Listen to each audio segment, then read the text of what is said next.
ఉన్న బంగారాన్ని విడిపించి ఆ రోజు ఆన్లైన్ రేటుకే మేము కొంటాం. Sharma gold company.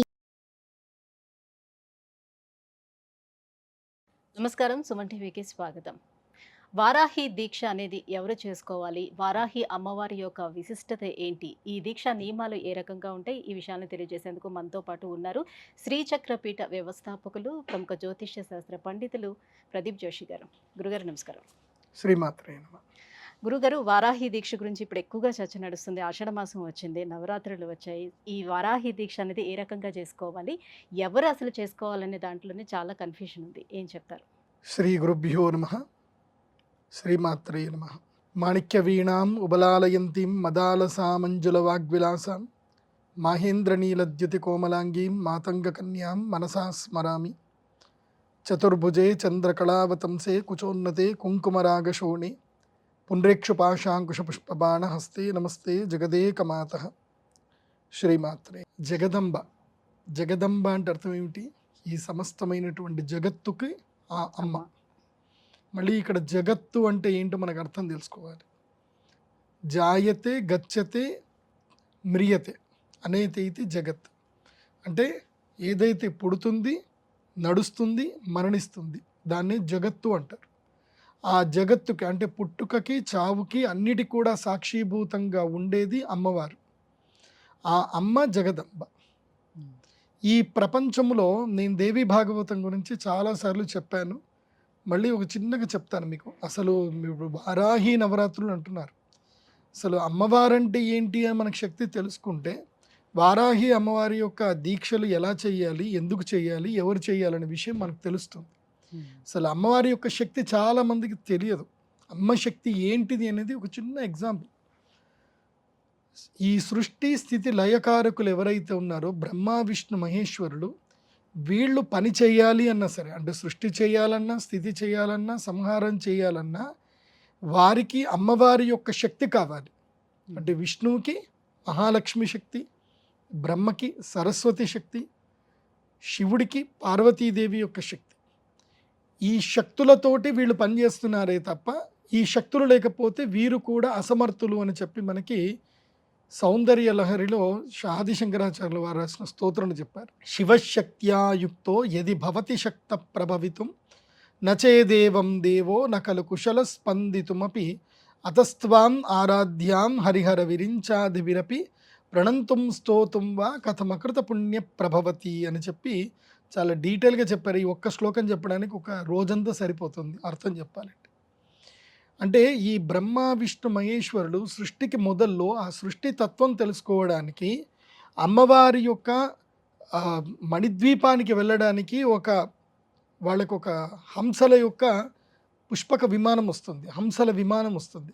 ఆ విమానం ఎక్కి వాళ్ళు కూర్చుంటే వెళితే మణిద్వీపము లోపల ఇలాంటి బ్రహ్మ విష్ణు మహేశ్వరులు 1,000,000 మంది అమ్మవారి యొక్క దర్శనం కోసం అని చెప్పి వేచి చూస్తున్నారు లైన్లో. ఇలాంటి వాళ్ళు ఈ బ్రహ్మ విష్ణు మహేశ్వరులు వెళ్ళి అమ్మవారి యొక్క మణిద్వీపంలోకి వెళ్ళగానే వాళ్ళు స్త్రీ రూపాన్ని ధరిస్తారు. ఆ స్త్రీ రూపాన్ని ధరించి అమ్మవారి దగ్గరికి వెళ్ళి అమ్మవారి యొక్క పాదములు చూసి, ఆ యొక్క పాద పద్మములను చూసి వాళ్ళకి అర్థమైపోతుంది సృష్టి స్థితి లయ ఎలా చేయాలి, వాళ్ళకి ఏమేమి పని చేయాలనేది వాళ్ళ కోర్సు నేర్పించడం పడుతుంది. ఎంతసేపు ఒక క్షణం అని చెప్పడానికి కూడా ఉండదు.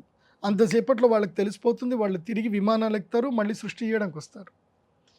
దీనికి లలితా సహస్రనామంలో ఏం చెప్తారు అంటే, అమ్మవారి యొక్క శక్తిని ఏం చెప్తారు అంటే, కనుమూసి కను తెరిచే లోపల అనేక కోటి భువనాలు బ్రహ్మాండాలు సృష్టింపబడతాయి, నశింపబడతాయి. ఒక అమ్మవారి యొక్క పేరు చెప్పారు. ఏమనంటే ఉన్మేష నిమిషోత్పన్న విపన్న భువనావళి అని చెప్పారు. అంటే అమ్మవారి యొక్క ఉన్మేష అంటే ఇలా కన్ను కొట్టి కన్ను తీయడం అంతే. ఉన్మేష నిమిషోత్పన్న ఉపన్న భువనావళి, ఉత్పన్న విపన్న భువన ఆవళి. అంటే ఉత్పన్నం అంటే పుడుతుంది, విపన్నం అంటే నశిస్తుంది. అలాంటివి ఎంతసేపట్లో జరుగుతున్నది? కళ్ళు మూసి తెరచలు, కనురెప్ప ఇలా వేసి తీసేంత లోపల జరుగుతుంది. అది అమ్మవారి యొక్క శక్తి. ఆ అమ్మవారి యొక్క శక్తి తత్వములో ఎంతోమంది అసురులని సంహరించడానికి ఆ అమ్మవారు ఎన్నో రూపాలను ఎత్తడం జరుగుతుంది. అలాంటి అద్భుతమైన రూపాల్లో ఈ యొక్క వరాహ రూపం ఒకటి. ఈ వరాహ రూపము ఈ యొక్క చండముండులు, తర్వాత నిశుంభ నిశుంభులు, మహిషాసురుడు, రక్తబీజుడు అనేటువంటి రాక్షసులను సంహరించడానికి అమ్మవారు తన శరీరంలో నుంచి సప్త మాతృకలని బయటకు తీసింది. ఆ అమ్మవారు కాళీ స్వరూపములోను, మాతంగి స్వరూపములోను, ఉగ్రవారాహి స్వరూపములోను, ఒక్కొక్క స్వరూపములోను రాక్షసులందరినీ చీల్చి చెండాడింది. ఈ వారాహి అమ్మవారు ఎవరు అంటే అమ్మవారి యొక్క సైన్యము లోపల మంత్రుల్లో ఒక అమ్మవారు, మంత్రిని పరిసేవిత. అంటే ఈ యొక్క మాతంగి, వారాహి ఇలాంటి అమ్మవార్లందరూ కూడా అమ్మవారి యొక్క సైన్యము లోపల మంత్రిని దేవతలు. వీళ్ళందరూ కూడా వీళ్ళు అవసరమైతే వీళ్ళు దిగి యుద్ధం చేసేటువంటి శక్తి సంపన్నులు అవుతారు. అలాంటి శక్తి వారాహి అమ్మవారు. అంటే ఇది ఉగ్రస్వరూపమా? ఇప్పుడు ఒక్కొక్క స్వరూపానికి ఒక్కొక్క రూపం కావాలి. అంటే ఇప్పుడు మనకి ఎవరైనా మనతో కోపంగా మాట్లాడుతున్నారు, మనం సౌమ్యంగా మాట్లాడుతుంటే పని జరగలే, అప్పుడు మనం ఏం చెయ్యాలి? మనం కూడా రివర్స్గా వాళ్ళకి తగ్గంతగానే మనం కోపం పడాల్సిందే. సో యుద్ధం చేయాలంటే కత్తికి అడ్డు కత్తే పెట్టాలి తప్ప కమలం పెడితే సరిపోతుంది. అట్లాగే రాక్షసులతో సంహారం చేసేటప్పుడు అమ్మవారి యొక్క 7 ఉగ్ర రూపాలు బయటకు వచ్చాయి. ఆ 7 ఉగ్ర రూపాల్లో వారాహి అమ్మవారు ఒక మహాశక్తి. ఇప్పుడు మనకు అర్థమైందేంటి? వారాహి ఉగ్ర రూపమా సాత్విక రూపమా? ఏ రూపం అది? ఉగ్ర రూపము. ఉగ్ర రూపము అంటే అది ఎప్పుడు మనకు కావాలి అంటే, ఉగ్రత్వాన్ని మనం ఎప్పుడు ఆరాధించాలి అని అంటే అతి కష్టం వచ్చినప్పుడు. అతి కష్టం వచ్చినప్పుడు, కష్టాన్ని మనం ఓర్చుకోలేనప్పుడు మనం ఆ ఉగ్ర స్వరూపాన్ని మనము ప్రార్థన చేయాలి. ఏది? శత్రు సంహారం గురించి ప్రార్థన చేయాలి. నాకు తెలిసి వారాహీదేవి గురించి చాలామందికి ఇప్పటిదాకా తెలియదు. నాకు తెలుసు, నేను సుమన్ టీవీలో వచ్చిన 2018 నుంచి నాకు తెలుసు. అంతకు ముன்பే తెలుసు నాకు, 2012 నుంచి కూడా నాకు తెలుసు. కానీ ఎప్పుడు కూడా మేము రివీల్ చేయలే. ఈ మధ్య ఏం జరిగింది అని అంటే, పవన్ కళ్యాణ్ గారు ఆయన వారాహి అని ఒక ఏది తన యొక్క యాత్ర చేసేటప్పుడు ఆయన బండికి ఆ పేరు పెట్టారు, వారాహి అని పేరు పెట్టారు. తర్వాత ఈ మధ్య ఏంటంటే ఆయన డిప్యూటీ సీఎం అయిన తర్వాత కూడా దీక్ష వస్త్రాలు ధరించి నేను వారాహి దీక్ష తీసుకుంటున్నాను అని చెప్పి ఆయన దీక్ష తీసుకున్నారు. దీనితోటి ఈ మధ్య అందరికి ఎందుకోసమంటే యద్యదాచరతి శ్రేష్ఠ తద్దదేవో అనుసరంతి అన్నట్టుగా భగవద్గీతలో చెప్పారు. ఈ శ్రేష్ఠులు ఎవరైతే ఆచరిస్తారో కామన్ మ్యాన్స్ కూడా వాళ్ళని ఆచరిస్తారు, వాళ్ళని అనుసరిస్తారు. సో పవన్ కళ్యాణ్ గారు వారాహి నవరాత్రులు చేస్తున్నారు అని చెప్పి మీరందరూ కూడా వారాహి నవరాత్రులు చేయడానికి పూనుకుంటున్నారు, సంతోషం. కాకపోతే పవన్ కళ్యాణ్ గారి గురించి వ్యక్తిగతంగా నాకు తెలిసింది ఏంటంటే, ఆయనది చాలా చిన్న పిల్లాడి మనస్తత్వం, చాలా చిన్న పిల్లాడి మనస్తత్వం. ఆయనకి ఎవరి మీద కోపం కానీ, ఈర్ష్య కానీ, ద్వేషం కానీ ఏది ఉండదు. ఆయన అందరినీ క్షమించే తత్వం ఉంటుంది, అందరినీ ప్రేమించే తత్వం ఉంటుంది, అందరికీ ఇచ్చే గుణం ఉంటుంది. అలాంటి గుణం ఉన్నప్పుడు నీకు వారాహి ఉపాసన చేస్తే నీకేమి ఇబ్బంది కలగదు. ఇది ఎట్లాగంటే ఇది ఒక వారాహి అమ్మవారి చేతిలోనే నాగలి, గొడ్డలి ఇవి ఉంటాయి కాబట్టి ఇది వ్యవసాయేతర పనులు చేసుకునేటువంటి రైతులు చేసుకునేది అని కొంతమంది చెప్పడం జరుగుతుంది. ఏమంటారు? చెప్తాను, వారాహి తత్వస్వరూపం గురించి చెప్తాను. ఈ వారాహి ఉగ్ర స్వరూపం ఒకటి గుర్తుపెట్టుకోవాలి. మనకి అమ్మవారి యొక్క ఏ తత్వాన్ని ఉపాసన చేసినా శక్తి, సిద్ధి, తత్వం తప్పకుండా కలుస్తుంది. ధ్రువం అని చెప్తారు. అంటే అమ్మవారిని మనం ఆరాధిస్తే ఈ కలియుగములో మనము ఎవరిని ఆరాధించకపోయినా ఇహలోకములోనూ సుఖము, పరలోకములోనూ సుఖం రావాలి అని అంటే అమ్మవారిని ఆరాధించాలి. ఇది దేవి భాగవతంలో చెప్పారు. సాక్షాత్తు శ్రీకృష్ణుడైనా, విష్ణువైనా, శివుడైనా, రాముడైనా అందరూ అమ్మవారిని ఆరాధించినటువంటి వారే. అమ్మను మించిన శక్తి ప్రపంచంలో ఏదీ లేదు. కాబట్టి అమ్మవారిని అందరూ ఆరాధించవచ్చు. అయితే మీరు ఏ స్టేటస్లో ఉన్నారు అనేది మొదలు మీరు తెలుసుకోవాలి. మీ స్టేటస్ని బట్టి మీరు ఆరాధన ఎంచుకోవాలి. మీ మెంటల్ స్టేటస్ సరిగ్గా లేదు, మీరు ఆరాధన ఎంచుకున్నారు, దానివల్ల ఏం జరుగుతుంది అని అంటే మీకు శక్తి వస్తుంది, కానీ ఆ శక్తి దుర్వినియోగం అవుతుంది. మీకు కోపాన్ని కంట్రోల్ చేసుకునే శక్తి లేదు. మీకు ఇతరుల మీద ఏవైతే భావజాలాన్ని మీరు వదులుతున్నారో అది మీరు కంట్రోల్ చేసుకోలేకపోతున్నారు. మీ మనస్సు మీ అదుపులో లేదు. మీరు గనక ఇలాంటి ఉపాసన చేశారు, వారాహి ఉపాసన చేశారు, దానివల్ల ఏం జరుగుతుంది అని అంటే మీకు బెనిఫిట్ జరుగుతుంది, కానీ దానివల్ల మీ యొక్క పిచ్చితోటి చాలామందికి అనర్థాలు జరుగుతాయి. అది గుర్తుపెట్టుకోండి.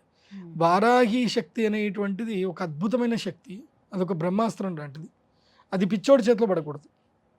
ఇప్పుడు అశ్వత్థాముడికి కూడా బ్రహ్మాస్త్రం దొరికింది, అర్జునుడి చేతిలో కూడా బ్రహ్మాస్త్రం ఉంది. కానీ అశ్వత్థాముడు బ్రహ్మాస్త్రము ఎవరికి వదిలాడు అంటే ఒక చిన్న శిశువు పైన వదిలాడు, గర్భస్థ పిండం పైన ఉన్న శిశువు పైన వదిలాడు. సో స్త్రీ హత్య శిశు హత్య మహాపాపం అని చెప్తారు. శిశు హత్య చేయడానికి ఒక బ్రహ్మాస్త్రాన్ని వాడాడు అంటే అశ్వత్థాముడు మూర్ఖుడు అని చెప్తారు. అందుకే అశ్వత్థాముడికి ఆ యొక్క ఏదైతే అతనికి ఉన్నటువంటి రోగము రానటువంటి శివమణి ఏదైతే ఉందో ఆయన కృష్ణుడు లాగేసుకున్నాడు. ఎందుకు లాగేసుకున్నా అంటే నువ్వు మూర్ఖుడు, నీకు ఇచ్చిన శక్తిని నువ్వు సద్వినియోగం చేసుకోలేదు అని చెప్పి. అలాగే మీరు జగదంబ ఉపాసన చేస్తాను అంటే తప్పకుండా అందరూ చేయండి, చెయ్యొద్దు అని చెప్పడానికి నాకు అర్హత లేదు. ఎందుకోసమంటే అమ్మవారు ఎవరిని అనుగ్రహించాలంటే వాళ్ళకి ఆ స్ఫురణ శక్తి వస్తుంది. నాకు తెలిసి ఈ యొక్క సౌందర్య లహరిలో ఫస్ట్ శ్లోకంలో చెప్తారు, కథం అకృత పుణ్య ప్రభవతి అని చెప్పారు. అంటే పూర్వజన్మ సుకృతం ఉంటే తప్ప వారాహి దీక్షలు తీసుకోవడం కానీ వారాహి నవరాత్రులు చేయడం కానీ సంభవించదు. గుర్తుపెట్టుకోండి, పూర్వజన్మ సుకృతం ఉంటేనే అది చేయగలుగుతారు. ఏదైనా సరే అమ్మవారి యొక్క తత్వం, దేవీ నవరాత్రులు ఉపాసన చేయాలన్నా వారాహి నవరాత్రులు ఉపాసన చేయాలన్నా అమ్మ అనుగ్రహం ఉంటేనే, పూర్వజన్మ పుణ్యం ఉంటేనే మనం ఇంట్లో కలశం పెట్టగలుగుతాం. లేకపోతే ఆ కలశం పెట్టే శక్తి మనకి రాదు. ఎవరో ఒకళ్ళు వస్తారు, వద్దు అని చెప్తారు, నీకేదో ఆలోచన వస్తుంది, నేను చేయలేనేమో అనిపిస్తుంది, వదిలేస్తాం. నాకు తెలిసిన అర్హత ఏమిటి అంటే, అమ్మవారికి ఉపాసన చేయాలని కావాల్సిన అర్హత ఏమిటి అంటే నిష్కల్మషంగా ఉండడము, ద్వేషబుద్ధి లేకపోవడము, క్షమాబుద్ధి ఎక్కువగా ఉండడము, అందరికీ పంచే గుణం ఉండడము, నేను అన్న భావన లేకపోవడం. ఈ 5 గుణాలు ఉంటే మీరు అమ్మవారి ఉపాసనలోకి ఈజీగా వెళ్ళిపోవచ్చు. ఈ 5లో ఏ ఒక్క గుణం లేకపోయినా, పంచే గుణము లేకపోయినా, క్షమించే గుణము లేకపోయినా, ద్వేషించే మనస్సు నీకున్నా నువ్వు జీవితంలో ఏమీ సాధించలేవు. అమ్మ శక్తి నీకు అనుగ్రహించిన ఆ శక్తిని నువ్వు సద్వినియోగం చేసుకోలేవు, దుర్వినియోగం చేసుకుంటావు. అంటే ఒక బలవంతుడు, ఇప్పుడు మనం సినిమాలు చూస్తాం, హీరోని చూస్తాం, విలన్ చూస్తాం. విలన్కి కూడా శక్తి ఉంటుంది, హీరోకి కూడా శక్తి ఉంటుంది. నిజంగా విలన్ గనక మంచివాడు అయ్యి ఉంటే అతని డబ్బుతోటి ఎంతోమందికి మేలు చేయొచ్చు. అట్లాగే నువ్వు నీ లోపల విలనిజం ఉంది అని అంటే నీకు శక్తి వస్తుంది, కానీ నువ్వు విలనిజం అయిపోతావు, నువ్వు ప్రపంచానికి ఉపయోగపడవు. పంచే గుణమే లేకపోతే ప్రపంచమే శూన్యం అన్నమాట. నీకు పంచే గుణం లేకపోతే నువ్వు ఏ ఉపాసన చేసినా వేస్ట్. ఎందుకోసమంటే నేను అన్న భావన ఎప్పుడైతే మనకు వచ్చిందో, నేను అంటే ఎంత అవసరం చెప్పండి, ఒక మనిషికి ఎంత అవసరం చెప్పండి, ఒక్క మనిషికి నీ ఒక్కడికి ఎంత అవసరం, బతకడానికి ఎంత అవసరం. అమ్మవారు లెక్క పెట్టేస్తుంది ఆల్రెడీ, నీకు ఎంత కావాలో అంత ఇచ్చేస్తుంది కావాలంటే నీ వరకు. నువ్వు నేను అనకుండా, నువ్వు ఒక వ్యక్తిగా కాకుండా ఒక వ్యవస్థగా భావించావు అనుకో, అప్పుడు నీకు శక్తి ఇస్తుంది అమ్మవారు. వ్యక్తిగా ఎప్పటి వరకైతే నువ్వు ఆలోచిస్తావో నీకు ఉపాసనలో కేవలము నీకు భోగాలు మాత్రమే లభిస్తాయి. వ్యవస్థగా ఎప్పుడైతే నిన్ను తీర్చిదిద్దుకున్నావో, నువ్వు పంచేగుణం ఎప్పుడైతే వచ్చిందో అప్పుడు నీకు దైవత్వం అనేది నీకు ఆపాదింపబడుతుంది. అప్పుడు నిన్ను అందరు దేవుళ్ళలాగా చూస్తారు. లైక్ మేము పిఠాపురం ఎమ్మెల్యే గారి తాలూకాని ఇప్పుడు ఆయన చేస్తున్నారు కదా, ఆయన 3 ఏండ్ల నుంచి వారాహి ఉపాసన చేస్తున్నాడు కాబట్టి ఇప్పుడు ఆయన నా కోసం అనుకోలేదు. నా కోసం అంటే ఆయనకి ఏంది, ఒక అడ్వర్టైజ్మెంట్ చేస్తే 10 కోట్లు వస్తాయి ఆయనకి. ఆయన మన అనుకొని చేశాడు కాబట్టి ఇప్పుడు ఆయనకి దైవత్వం ఆపాదింపబడుతుంది. ఇప్పుడు అందరు కూడా ఆయన్ని దేవుడిలాగా అనుకుంటున్నారు. నువ్వు నన్ను కాపాడుతావు అని అందరూ. దైవత్వం అంటే ఏం లేదు, ఆకలి ఉన్నవాడికి అన్నం పెట్టడం, కష్టంలో ఉన్నవాడిని ఆదుకోవడం, ఇదే దైవత్వం. అది ఇప్పుడు ఆయనకు ఆ చేసే శక్తి అమ్మవారు ఇచ్చింది. అది ఆయన సద్వినియోగం చేసుకుంటాడా లేదా అనేది కాలం నిర్ణయిస్తుంది. అందుకే వారాహి దేవికి ఇప్పుడు మీరు వారాహి స్వరూపం అన్నారు, ఆమె చేతిలో నాగలి ఉంటుంది. అంటే నీకు కష్టపడే తత్వం ఉండాలి, దున్నే శక్తి ఉండాలి. నాగలి ఎందుకు ఉంది అని అంటే, నాగలి ఎందుకు, దేనికి స్వరూపం అది? దున్ని నువ్వు పంట పండి నువ్వు 10 మందికి అన్నం పెట్టాలి. అదైతే నేను నిన్ను అనుగ్రహిస్తాను అని చెప్తుంది అమ్మవారు. విష్ణు పరమాత్ముడి చేతిలో ఏవైతే ఉన్నాయో వారాహికి కూడా అవే ఉంటాయి. విష్ణు పరమాత్ముడు వరాహస్వరూపం ఎందుకు ఎత్తాడు అంటే జ్ఞానమును ఉద్ధరించడానికి. వేదాలు ఎత్తుకపోయాడు ఎవరు, హిరణ్యాక్షుడు వేదాలన్నింటిని ఎత్తుకొని వెళ్ళిపోయాడు, జ్ఞానాన్ని తీసుకెళ్ళిపోయాడు. ప్రపంచంలో అత్యంత ముఖ్యమైనది జ్ఞానమే. ఇప్పుడు మనం ఈ జనరేషన్లో ఉన్నాము. మనం నెక్స్ట్ జనరేషన్కి నాలెడ్జ్ ఇవ్వలేదంటే నెక్స్ట్ జనరేషన్ ఏమైపోతుంది? స్పాయిల్ అయిపోతుంది. మనం ఏం చేస్తున్నాం ఇప్పుడు పిల్లలు పుట్టిన తర్వాత వాళ్ళకి ఒక 15 ఏళ్ళు ఏం చేస్తున్నాం? వాళ్ళని డైలీ స్కూల్కే పంపిస్తున్నామా, లేకపోతే ఆడుకోమని చెప్తున్నామా? స్కూల్కి పంపిస్తున్నాం. ఎందుకు? మళ్ళీ వాళ్ళు జ్ఞానాన్ని జ్ఞానం ఆర్జించడానికి. గెయిన్ చేయాలి. జ్ఞానము లేకపోతే మనిషికి ఏమీ ప్రయోజనం ఉండదు. జ్ఞానమే ఇంపార్టెంట్. మనిషి భవిష్యత్ తరాలకు ఇవ్వాల్సింది జ్ఞానము, ప్రకృతి. అందుకే నాగలి ఉంటుంది, తర్వాత అమ్మవారి చేతిలో పుస్తకాలు ఉంటాయి, తర్వాత పాశం ఉంటుంది. అంటే ప్రేమ, ఆప్యాయతలు, అనురాగాలు ఉండాలి. పాశం అనేది అది కూడా ఉండాలి. సో ద్వేషం అనేది ఉండకూడదు అని ఉంటుంది. అలాగే ఖడ్గము ఉండాలి. అసత్యమును, తర్వాత హింసను ఎట్టి పరిస్థితుల్లో ఎంకరేజ్ చేయకూడదు. అధర్మాన్ని ఎంకరేజ్ చేయకూడదు. సో నీకేదైనా కష్టం వస్తే కత్తితో పోరాడినప్పుడు కత్తితో పోరాడు, జ్ఞానంతో పోరాడాల్సిన చోట్ల జ్ఞానం చోట్ల పోరాడు, తర్వాత 10 మందికి అన్నం పెట్టు అని చెప్పడమే వారాహి దేవి యొక్క తత్వం. ఆ తత్వాన్ని అర్థం చేసుకోగలిగితే మీరు ఎవరైనా సరే వారాహి అమ్మవారి ఉపాసన చేయవచ్చు. వారాహి అమ్మవారి ఉపాసన ఎలా చేయాలి అని అంటే, ఒక మంచి కలశం తీసుకోవాలి. తూర్పు వైపు అభిముఖం, మనం కూర్చుంటే తూర్పు వైపు అమ్మవారు ఉండాలి. అమ్మవారి యొక్క చిత్రపటం పెట్టుకోండి. ఒక కలశం పెట్టండి. ఒక ఒక ఒక చౌకు పీట పెట్టాలి. దానిపైన బియ్యం పరవాలి. బియ్యం పరిచి దానిపైన చక్కగా కలశం పెట్టుకోవాలి. ఆ కలశంలో నీళ్లు పోసి ఒక కొబ్బరికాయ పెట్టి, ఎర్రటి కండువ కానీ లేదా నీలి రంగు కండువ కానీ ఏదైనా సరే కండువ పెట్టవచ్చు. సో అలాంటిది కలశం పైన పెట్టి ముందు నవగ్రహ పూజలు, తర్వాత సప్తమాతృకల అమ్మవారి దేవుని పూజ చేసుకొని శ్రీచక్ర స్వరూపములోనే వారాహి దేవిని పూజ చేసుకోవాలి. వారాహి అమ్మవారికి చాలామంది విగ్రహారాధన చేస్తారు. అలాంటి విగ్రహారాధన చేయవచ్చు, కానీ నాకు తెలిసినంత వరకు ఏంటంటే మీరు వారాహి శక్తిని శ్రీచక్రంలోనే పూజ చేసుకోండి. అలాంటి విగ్రహంలో పూజ చేయకండి. ఎందుకోసమంటే కొన్ని ఆగమ శాస్త్ర ప్రకారము కొన్ని విగ్రహాలు ఆరాధన చేయడానికి ఉపయుక్తమైనవి కావు. అవి చేయకూడదు. కొన్ని నియమాలు చెప్పారు. ఆ నియమాల ప్రకారము ఆ శక్తిని మీరు శబ్దస్వరూపంగానే గ్రహించి శ్రీచక్రములోనే ఆ అమ్మవారిని ఆవాహనం చేసి పూజ చేసుకోండి.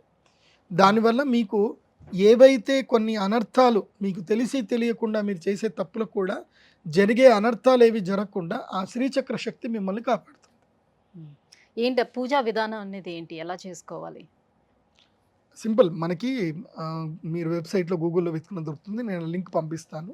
ఆ లింకులో అమ్మవారి యొక్క స్తోత్రం ఉంటుంది. సంకల్పం చేసుకోవాలి. ఆచమనము, ప్రాణాయామము, సంకల్పం.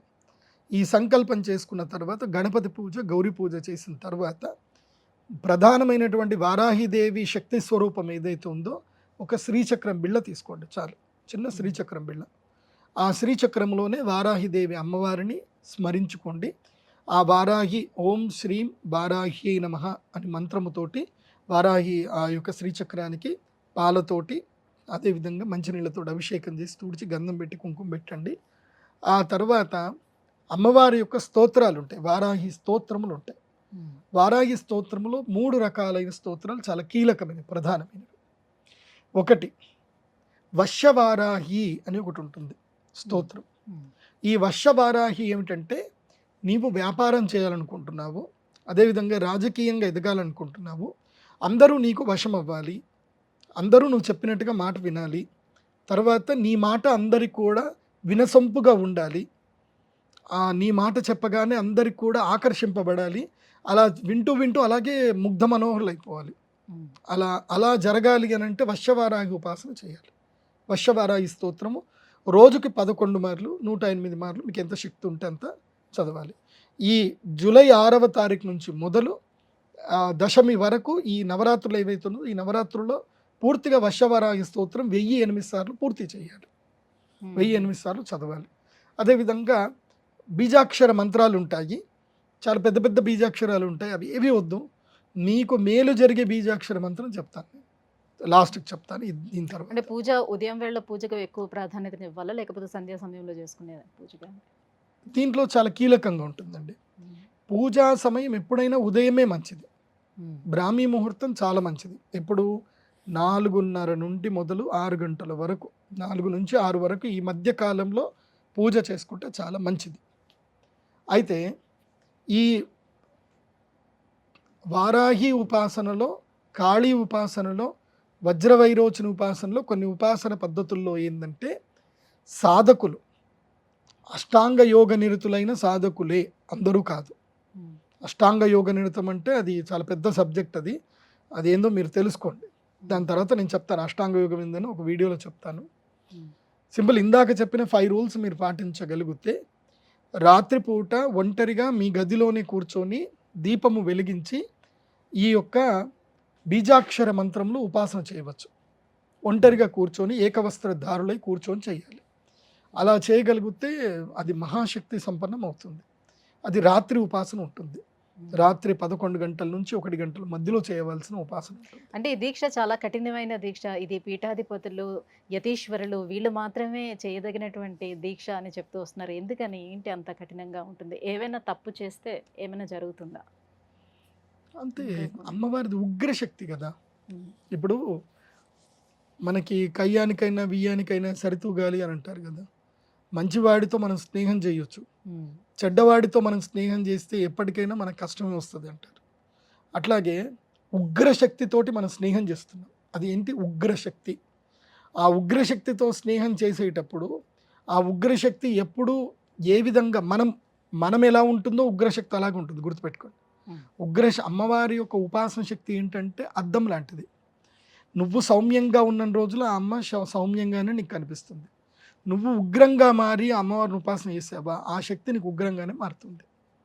ఇప్పుడు తన కోపమే తన శత్రువు అన్నట్టుగా ఆ ఉగ్రశక్తిని నువ్వు సరిగ్గా సద్వినియోగం చేసుకోలేనప్పుడు నువ్వు ఇరకాటంలో పడతావు. సో సాధువులు గొప్పవాళ్ళు ఎందుకు చేయాలి అంటే వాళ్ళ యొక్క కోపాన్ని కంట్రోల్ చేసే శక్తి వాళ్ళకు ఉంటుంది. వాళ్ళ కోపంని ఎట్లా అదుపులు చేసుకోవాలి, వాళ్ళు ఎంత నిగ్రహంగా ఉండాలి అనేది వాళ్ళకి తెలుసు. వాళ్ళు ఫస్ట్ అష్టాంగ యోగం లోపల ఎక్స్పర్ట్ అయిన తర్వాతనే వారాహి ఉపాసన స్టార్ట్ చేస్తారు.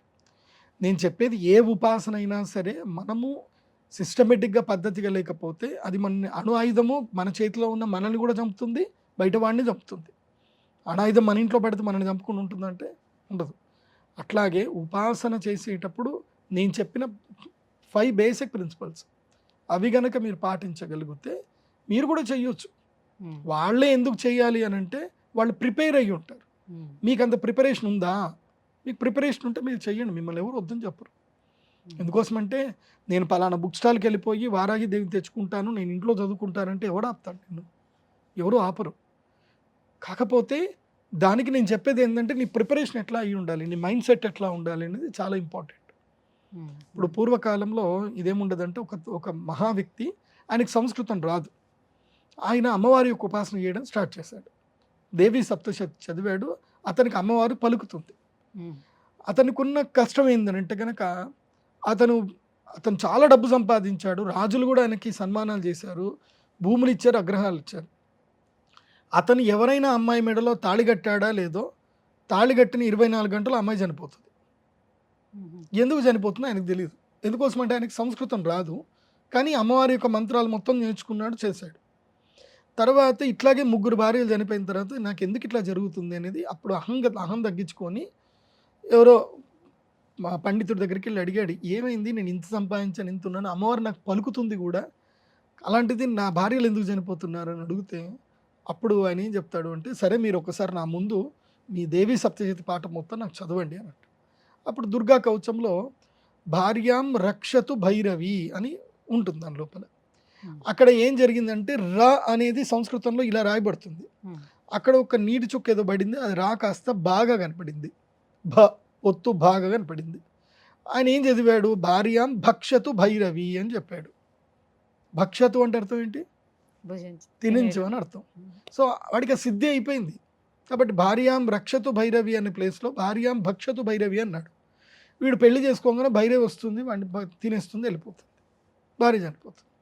సారీ, మీరు చేస్తున్న తప్పు ఇదండి, మీరు రక్షతు భైరవి అనే ప్లేస్లో భక్షతు భైరవి అని అంటున్నారు అని అనేసరికి అప్పుడు ఆయన తీర్చిదిద్దుకున్నాడు. అందుకే సంస్కృత జ్ఞానం కావాలి. నువ్వేం చదువుతున్నావని నీకు తెలియాలి. బీజాక్షరంలో యొక్క జ్ఞానం మనకు లేకపోవచ్చు, మన గురువుకున్నా చాలు. అలాంటి గురువుని ఎవరినైనా కలిసి ఆ గురువు గారికి గురుదక్షిణ ఇచ్చి గురువు సేవ చేసి ఆ గురువుకి నచ్చి, అరే నువ్వు యోగ్యుడివే, నీకు మంత్రోపాసన ఇస్తాను అని గురువులు మంత్రోపాసన ఇచ్చేవాళ్ళు. ఏది ఒకప్పుడు. ఇప్పుడు ఏమైపోయింది అని అంటే అంతా ఓపెన్ అయిపోయింది కదా, అందరూ పుస్తకాలు ప్రచురణ చేస్తున్నారు, అందరికీ పుస్తకాలు దొరుకుతున్నాయి, ఎవరు పడితే వాళ్ళు చదవచ్చు. ఇప్పుడు ఎవరిని ఆపడానికి లేదు. ఇప్పుడు నేను మంత్రోపాసన చేసేటప్పుడు నా మంత్రోపాసనకి నాకు పుస్తకాలు దొరికాయి, కానీ నేను పుస్తకాలు పెట్టి చదవలే. నేను గురువు సేవ చేశాను, మా గురువుగారి ఇంటికి వెళ్ళాను, గురుగారి బట్టలు ఉతికాను, ఎన్ని పనులు చెప్తే అన్ని పనులు చేశాను. ఆయనకి నా మీద దయ కలిగి వీడు యోగ్యుడు అని ఆయనకి ఎప్పుడైతే అనిపించిందో అప్పుడు ఆయన చెయ్యి నా నెత్తి మీద పెట్టాడు, ఆయన ఉపాసన చెయ్యి నా నెత్తి మీద పెట్టాడు, అంతే. ఇంకా నేను ఉపాసన చేయాల్సిన అవసరం లేనంతగా శక్తి నాకు వచ్చేసింది. గురువు అనుగ్రహము చాలా గొప్పది, గురువు మించిన అనుగ్రహం ఇంకెక్కడ దొరకదు. అందుకే గురువు ద్వారా విద్య నేర్చుకోండి. గురువు లేకుండా మీరు ఏ విద్య నేర్చుకున్నారనుకోండి ఇట్లాగే జరుగుతుంది.